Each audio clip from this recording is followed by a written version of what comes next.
Bonjour, Chag Sameach à tous. On va dire un petit mot de Torah sous la souka. C'est une sikha du Rabbi qui parle du lulav. On y va. Alors le Rabbi commence en parlant de Rosh Hashanah et de Yom Kippour. Et il dit au peuple juif à Rosh Hashanah et Yom Kippour, on est tous présents devant Dieu, nos âmes sont tous présentes devant Dieu, et on est unis. Normalement, cette union-là, elle ne révèle pas l'ensemble des différentes catégories de juifs. En revanche, à Sukkot, on est également unis, mais ressort les différentes catégories de juifs. Comme vous le savez, on a le hétrog, le lulav, les hadassim et les haravot. Chaque espèce représente une catégorie juive. Le hétrog, c'est celui qui a les bonnes actions et la Torah, puisqu'il a le goût et l'odeur. Et le lulav, c'est celui qui a la Torah et pas les bonnes actions. Les hadassim, celui qui a les bonnes actions et pas la Torah. Et les haravot, celui qui a ni les bonnes actions ni la Torah, puisqu'il n'a ni le goût, ni l'odeur, ni le goût. Le goût représente la Torah, l'odeur représente les bonnes actions, les mitzvot.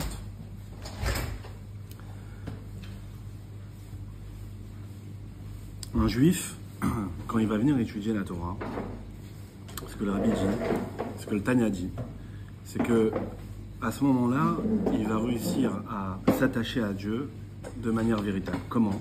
Parce que en étudiant la Torah de Dieu, il va réussir à s'unir à la sagesse de Dieu, et la sagesse de Dieu ne fait qu'un avec Dieu. Donc à ce moment-là, lorsque le juif il étudie la Torah, il est uni à Dieu intégralement, et cette union elle est véritable. Qu'est-ce que dit Hachem par rapport à ces quatre espèces-là? Il demande à ce qu'on les réunisse, qu'on les attache ensemble, pour que un apporte l'expiation à l'autre. Alors on va s'attarder sur le lulav qui a que le goût, donc que la Torah. Le lulav, lui, effectivement, lorsqu'il va venir étudier la Torah, celui qui est dans la catégorie du lulav, il a cette faculté, tout le monde l'a, mais lui, sa préoccupation principale, c'est celle-ci, c'est de s'unir à Dieu par l'étude. Maintenant, il y a une question qui se pose. Comment est-ce que c'est possible qu'on va effectuer la bracha sur le lulav, alors que concrètement, si on reprend les différentes catégories, on a le hétrog qui a le goût et l'odeur, et donc du coup qui a la Torah et les mitzvot. Si on dit que le fait de s'unifier à Dieu, de s'unir à Dieu intégralement, c'est l'étude de la Torah, très bien, le hétrog il l'a également. C'est un peu une tromperie par rapport au lulav, lorsqu'on dit que le lulav n'a pas les bonnes actions. Le lulav, en réalité, il a les bonnes actions. Effectivement, parce que le lulav, lorsqu'il va venir étudier la Torah, il accorde beaucoup de préoccupations à l'étude de la Torah. Et c'est noté que comment est-ce que tu peux parler de mes décrets si, si tu ne les appliques pas? Et encore mieux, c'est dit que celui qui va se contenter que des mitzvot du Shulchan Aruch et qui pense posséder la Torah ne possède même pas la Torah. Alors le lulav, on dit qu'il possède la Torah. Donc a fortiori, c'est-à-dire qu'il pratique les bonnes actions, qu'il pratique les mitzvot, et il le fait bien, il va beaucoup plus que Shulchan Aruch.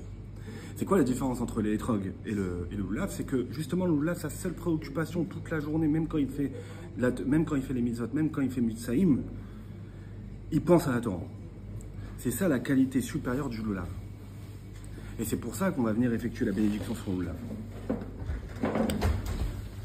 Maintenant, on peut dire la même chose de l'hétrog, qui a également la Torah. Alors, en quoi le niveau spirituel du lulav est plus élevé que celui du hétrog? Déjà, matériellement, on peut le voir, c'est que le lulav, il est plus grand que toutes les autres espèces. Et l'Admor Hazaken dit que si matériellement, il est représenté avec une certaine grandeur, et cette grandeur, elle est plus grande que toutes les autres espèces, elle a une taille supérieure à toutes les autres espèces, c'est a fortiori que là-haut, sa source spirituelle est également plus élevée. Maintenant, en quoi? En réalité, le hétrog, il a la qualité de la Torah et des mitzvot, mais ça ne va pas être sa seule préoccupation, la Torah. C'est-à-dire qu'on va dire qu'il est sur les mitzvot et sur la Torah, mais voilà, c'est pas quelque chose. Il ne va pas penser à la Torah toute la journée, il ne va pas penser à la Torah, bien qu'il pratique les mitzvot, il ne va pas étudier la Torah comme le lulav. Alors que le lulav, il va effectuer toutes les bonnes actions de l'hétrog, mais en plus de ça, il va avoir une préoccupation à se lier à Dieu par l'étude de la Torah. Maintenant, on comprend un peu mieux pourquoi est-ce qu'on fait la bracha sur le lulav et pourquoi le loulav a une qualité qui est supérieure à toutes les autres espèces. Maintenant, si on reprend le mouvement qu'on effectue avec le loulav, on va venir prendre le loulav. Donc on a réuni les 4 espèces parce que un apporte l'expiation à l'autre. On est réellement unis, c'est une union véritable parce que là on a les différentes catégories qui sont distinguées et pourtant on est unis. Et une influence sur l'autre, une espèce prend les qualités de l'autre. On va venir prendre le loulav et on va venir le secouer. Ce secouement, ça représente que même pendant l'étude, en réalité, le loulav, il connaît un avancement. Même pendant l'étude, il va venir, il va déconstruire une idée, il va se casser la tête sur une idée de la Torah, sur une idée de la Gemara, sur une idée de la Mishnah. Il va venir, il va essayer de comprendre, il va fournir un effort inconsidérable pour arriver à la solution. Il va fournir un effort inconsidérable pour arriver à la solution. Et donc, même pendant cette étude-là, il connaît un avancement que les autres espèces ne connaissent pas. C'est vrai, c'est quoi le message par rapport à tout ça? Le message, il est clair et il est simple. C'est que chaque juif, aujourd'hui, il doit se considérer, il doit avoir un temps dans sa journée et adopter le comportement du loulav. Chaque juif, il doit prendre un temps dans sa journée, se dire ok, là je vais me poser une demi-heure et pendant une demi-heure, toute ma préoccupation, ça va être dans l'étude de la Torah. Et grâce à ça, en adoptant son comportement, on va réussir à avoir les vibrations du loulav qui fait vibrer également les autres espèces par le secouement et on va réussir à connaître un avancement. Et le Rabbi le dit clairement que celui qui est dans la catégorie de la Harava, qui prend un temps dans la journée et qui s'accorde ne serait-ce que 10 minutes et qui se pose et qui met toute sa préoccupation dans cette étude de la Torah, il connaît un avancement tel que l'avancement du loulav. Aujourd'hui, Sukkot est terminé. On a réussi à s'unir auprès de Dieu et à être attachés tous ensemble, tel un seul organisme. Et Baruch Hashem, on a des tzadikim, on a un rabbi qui, lui, a le comportement du loulav et qui est dans la catégorie du loulav, qui va venir nous faire vibrer intérieurement.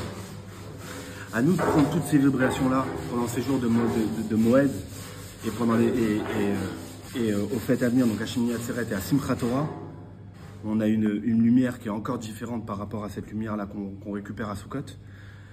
Et de dévoiler toutes les forces qu'on a pu dévoiler et qu'on a pu soulever pendant Rosh Hashanah et pendant Yom Kippour qui étaient cachées, et de continuer de les dévoiler comme on a pu le faire à Sukkot pendant ces jours de Moed, de la Moed, et pendant la fête de Simchat Torah et Shemini Atzeret. Chag Sameach à tous, Gmar Chatima Tova, Shana Tova U'Metuta, Mashiach now.